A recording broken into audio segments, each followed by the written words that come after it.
If you are wondering how long does the battery last on POCO F8 Pro, then let me quickly answer the question for you. So if we consider a typical daily usage of the phone, we should be able to get approximately 18 hours and 15 minutes on a single charge. Now, of course, I assume that you use your phone for calling a little bit. Sometime you will, for example, browse the internet, and for example, sometime you will use your phone to watch videos and maybe even play games. So that mixed usage of the phone should allow you to get more or less that 18 hours and 15 minutes of time.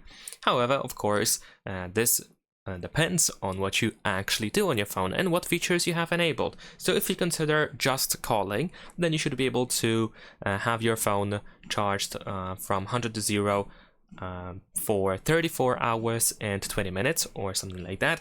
For browsing, it should be almost 16 hours. For video watching videos, it should be like 24 hours and 15 minutes. And for gaming, it would be 10 hours or so.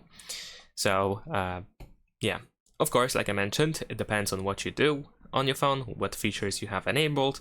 For example, if you have adaptive brightness or not, if you have certain features enabled on the phone, all of this has an impact. All these features have an impact on the battery life, and that's pretty much it. Of course, these stats I found on gsmarina.com. They are pretty accurate on these tests, so yeah, so if you would like to find out more about it, I can recommend you visiting that website. And that is pretty much it. Thanks for watching, leave a like and subscribe.